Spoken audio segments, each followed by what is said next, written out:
Your Excellency, there is a strong feeling among Ugandans, especially peasants, that you have abandoned them to the economic shaft. For instance, Ugandan businessmen and women are being displaced from premises owned by millions. They are being charged rent in dollars.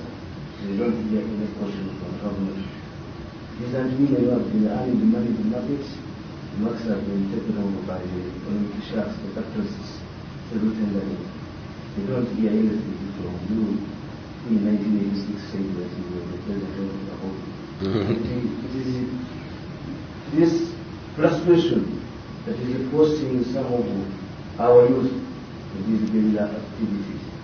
So people are wondering what happened to the president of the whole. Expose them to. First of all, political science. Tamale Mirundi is calling urban traders peasants. These are not peasants. Let's first of all settle that. These are not peasants. These are traders. You can call them traders, you can call them urban low income traders, but they are not peasants. Peasants are not traders. Peasants are the ones who depend on growing crops or raising animals. These are the peasants. That's number one. Number two, I need to study I have some study, but it's not complete. What I know is that during the decline of the economy in the 1970s under Amin and Obote, one of the adverse effects was the informalization of the economy.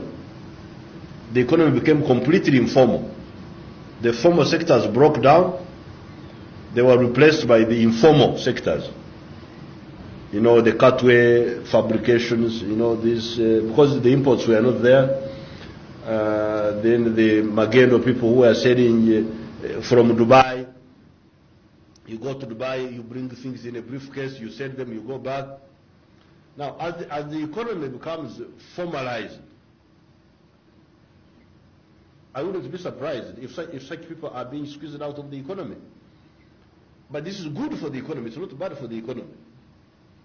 Not necessarily bad, unless you show me how bad it is. Maybe I will invite you and we'll talk about it.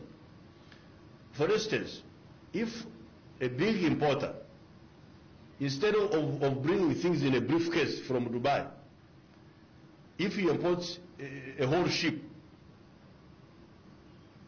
things would be much cheaper. He will be able to sell more cheaply than this one who is going to Dubai, you know, bring things in a briefcase and then go back. You must understand that. This is not bad for the economy. Because this fellow will import a whole container.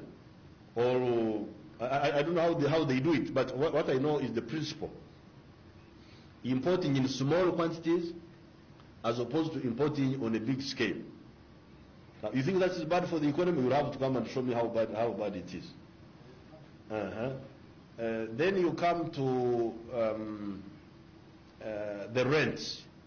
The rents, because what you are talking about is a very dangerous principle. You seem to say that the government should intervene and put rent control. Should order the Indians and say, now you must not charge more than so much. Now that's very dangerous. The implications of that are very dangerous. By not controlling the rent, that's how Kampala has been built up like this. We don't control rent, so a lot of people go into houses, into building, in the hope of reaping profits from building. As a consequence, a lot of houses are built, and eventually the rent goes down by market forces rather than by government control. You remember Tamale Mirundi, what happened to transport? You remember transport? Passenger transport. We never intervened. We allowed the UTC to die. UTC to die, People's Bus of Jinja to die. Now, what is the situation of transport now in Uganda?